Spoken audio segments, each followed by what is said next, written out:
out in the ocean because there's too many hunters on Guam. So if your present's late, it's not your mom and dad's fault. Okay, it's just Santa's trying to keep those reindeers safe. Hey, Mayor, I wanted to. I know because you guys at Christmas in Sinajana, you're doing the ho ho ho home holiday decorating contest here. That's right. We actually just concluded. We announced the winners yesterday. We're so impressed at how everyone just got really creative, thought outside the box. We didn't really give a theme this year, so it really let everybody use what they already had in their garages and in their storerooms.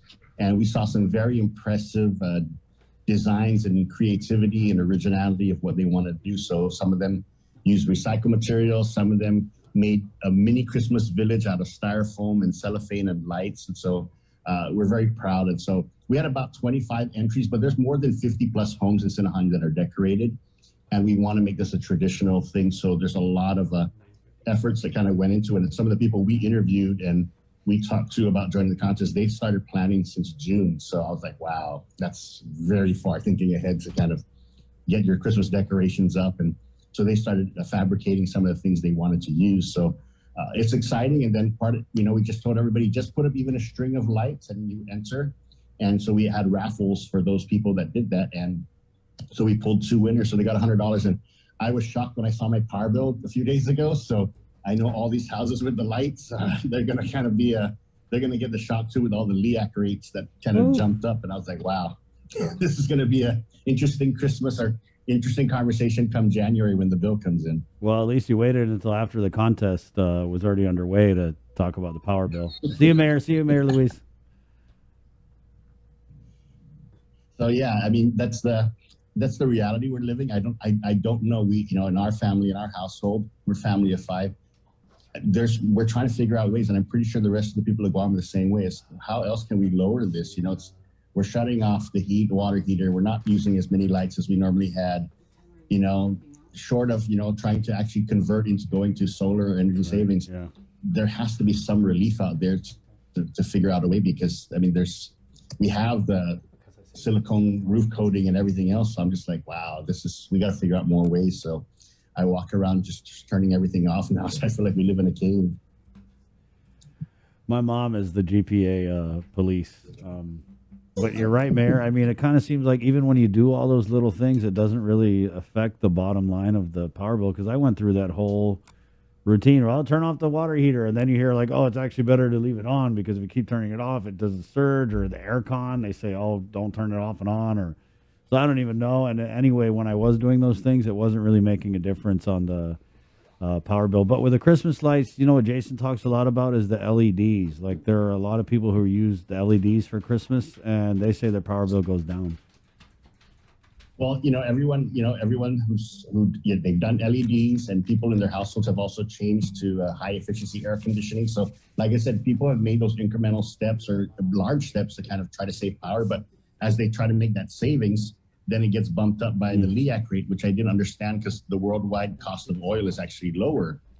And so I'm just like, I don't know the math on this one. So I'm hoping there's some other solutions out there that help provide that relief. Because I mean, power is just crazy. I mean, power is like 1/3 of your paycheck. So that's kind of that shouldn't be that way. When you go to other countries and you find out what their power bill costs are, it's way different. So I'm just, I'm kind of confused, and I hope there's some solutions down the road that, we really either ramp up using the solar farms or wind energy or something else that we can kind of figure out to give the relief to the people. Because the LEAC, I think of my bill is 2 times that of what the actual power consumption is. And I'm just like, wow, we're supporting somebody somewhere. Well, Mayor, usually when I bring up the power bill, I'll get a message from someone in the CCU or one of the utilities, and usually explaining away, the concerns or whatever. So stand by. Maybe I'll get a text. I understand why it's there. I just don't know what else families can do to help save.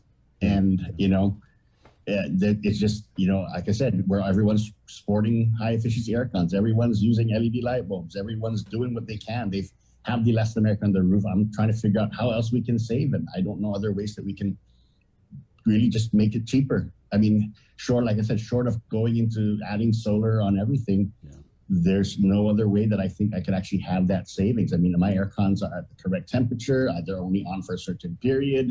You know, the kids complain, but I'm like, I don't know what else to do. Trying to pay tuition and everything else, pay a mortgage. So I can understand the struggles that family have. Mayor, I wanted to, because I know we can't ask you on about the holiday decorating, but then I also saw there was a flyer going around about the reopening of the senior centers. Did you see that? That's right. Yes. You know, we're tasked, we've been tasked to work with public health, and we're trying, but we know we're going to open January 10th. That's the date we are going to do it. The congregate meals that we've been delivering, over 1,300 meals that the mayors have been doing since March 15th of last year, been delivering. We're actually going to stop that come January 10th. So Friday will be the seniors' last meal, those who receive it at home. And it'll now be a congregate meal, which requires the senior to go to the center. So we know a lot of the seniors were kind of disheartened about it because, you know, they're, and it's true. They say, you know, the pandemic's still there. There are concerns, but, you know, the way the grant works for that specific food program, it's for a congregate meal. And they only got a waiver because of the pandemic, but they saw the vaccination rates of Guam. They see all the other statistics that Guam have, and they say, you know, you got to move forward and reopen those centers and kind of get back to some type of normalcy. So we've been doing assessments on what our needs are. A lot of the recreation leaders have been calling, finding out vaccination status, if they're going to be returning or not. So we know the numbers are kind of dip on the first day. They're going to kind of see how they are, but you know, it's a matter of getting the air filters in place, putting in the additional personnel to help with sanitizing and cleaning and kind of the maintenance. That the transportation aspect of that is already handled. We're kind of set on that. In talking with seniors, are going to continue to use the bus transportation to get to the center. And then I think some of the harder ones are the repairing of the leaks and some of the more difficult things that need to be addressed, where the mayors are not the property owners of the building, but public health is. And that's always been a contentious issue because, you know, my question always was, you know, doesn't public health have a maintenance department? They can't send somebody to do this. And, you know, sometimes it's a snail process of getting simple things fixed. So we're finally kind of on a way. And then we were asked last week that they're going to provide test kits for us. And so on tomorrow's meeting, they're going to show us how to use the test kits to have people self-test themselves for COVID. So public health has a bunch of kits, and I think they're going to give it to the centers for those seniors that if they're starting to feel some kind of symptoms, they can step away into the isolation room and do the Q-tip thing and put in a little machine to test it and see if they actually have the COVID or not. But so far, the responses has been positive. A lot of seniors want to come back.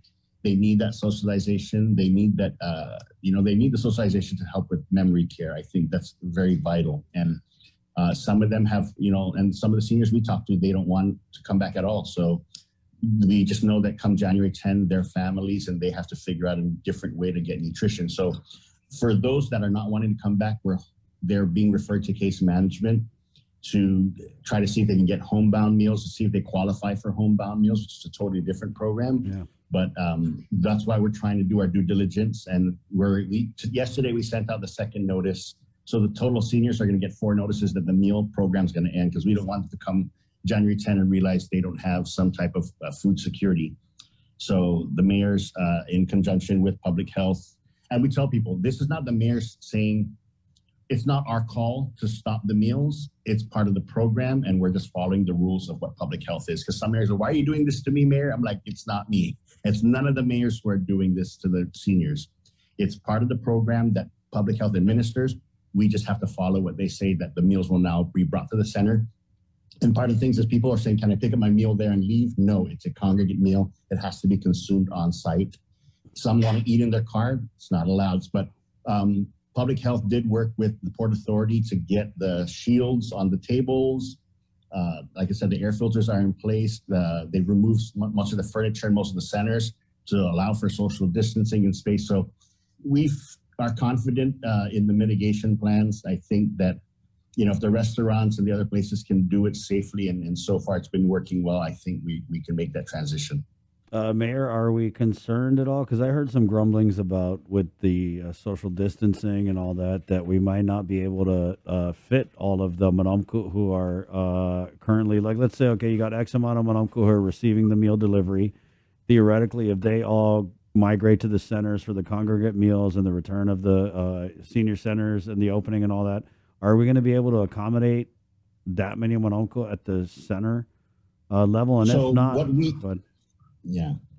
So so we kind of did in the calls that the recreation leaders have been asking. That's why they're asking. Are you coming back? So we kind of take a head count there. So we take what Public Works approves as a total allow occupancy. Then we figure the formula out for the safe distancing. Then we figure out who want to come back. So what we know is 6 centers are above capacity right now in terms of meal deliveries, but that's only 6 out of 12. The other 6 actually below their total attendance on a regular day when they were open. So we realized we can actually shift some people to some centers. So for example, if Jigo is at capacity, we can actually shift them to the Stumbo Center, which can accommodate more. So that's kind of the groundwork that we're doing right now, is figuring out how many are going to come back. So we know there's going to kind of be that dip because some really, aren't feeling that it's safe enough.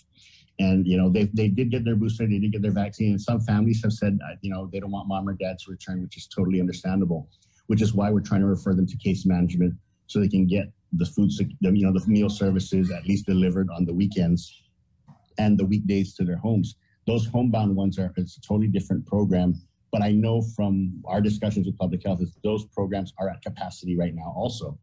So it's finding out who's on a homebound that wants to go to a congregate meal and who's on congregate that wants to switch to homebound. So we ask all seniors, if you haven't gotten the call from your recreation leader, please call your senior center and inquire with them so they can make that referral to case management. Because, that's my gripe was I'd like these seniors to know sooner than later, than rather saying, here's your 2-week notice, meals are ending. So I'm glad we're at the 4-week mark. I would have liked it at the 6-week mark or even prior, and have that discussion like we're doing right now with you. I think you're the only media that's ever asked about the senior centers reopening. And this is something that people are going to kind of either find a shock to, because it's the holidays, no one's really paying attention already. They're like, they're looking for the sales, and they're realizing they're skipping over the big news, saying, what, mom and dad's food's going to stop on a lunchtime, or we have to figure out a way to take care of them. So, have that discussion with your families, whether you want mom and dad to come back, and then make those calls to those senior centers, because that's critical for us trying to figure out the capacity issues. So right now, some centers have changed from using the 6-foot table, the large one, the 3-foot by 6-foot table, down to the seminar style tables, which, and then someone alluded to last week meeting was, why don't we use the GDOE mitigation plan? But the difference between us and GDOE is GDOE has a ton of people who can actually help implement that. And classrooms are only 20 people in the class or whichever size.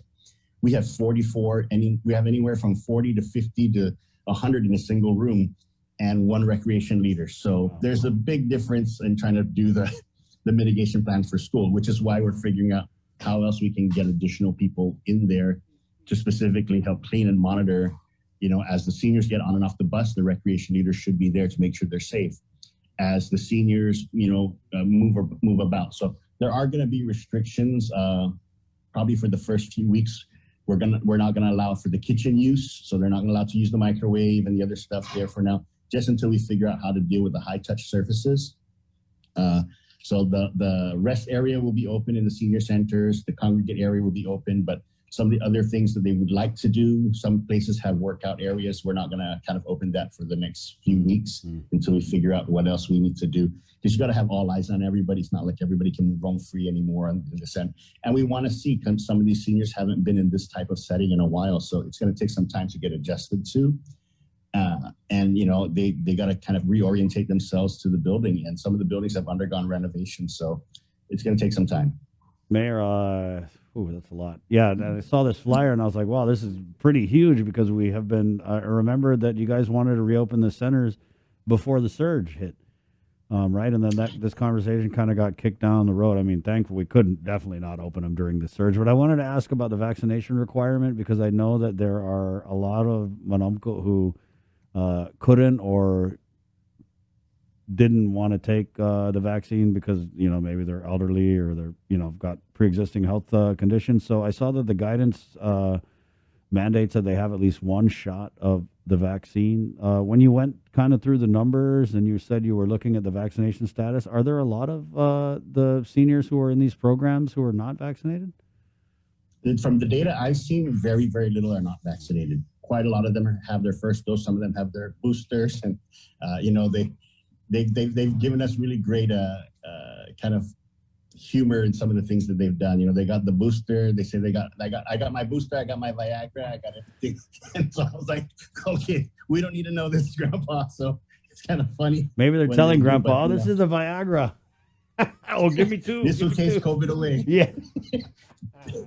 So, they're excited to come back. And I think that's the thing, is that I think the delay that, we talked about that. We wanted to, I think it was July last year or this year we wanted to open. And I think now we're at a point where we're very comfortable. We have weekly meetings every Wednesday at 3:00 with public health, with not just the Division of Senior Citizens, but with also some of the key stakeholders there who talk about the medical parts of it. And, we talked about the Omicron variant, and one of the things we wanted to do, and actually probably by next week, we're going to be passing out additional flyers, which talks about the different variants and types, because some people have COVID fatigue and sometimes people don't remember what exactly COVID is. So it's reminding them what the symptoms are, what they kind of need to understand. And so, here you go. As we prepare you to come back, we're going to be doing the following procedures. You're going to be getting your temperature checks, your mask, the social distancing, because, as they're at home, they're not used to that. And so now it's, kind of get used to wearing the mask in a setting and then unmasking for eating. And then how does he yell bingo while wearing a mask? That's going to be another challenge for them. I'm glad you're worrying about the important stuff, Mayor. Thank you, Mayor. It's been a minute. It's good to catch up with you. Merry Christmas. Merry Christmas. Thank you. Okay, Mayor Hoffman. There you go, Mayor Robert Hoffman. Remember, you can join up with the Ho Ho Ho Home Holiday Decorating Contest. First place, $700.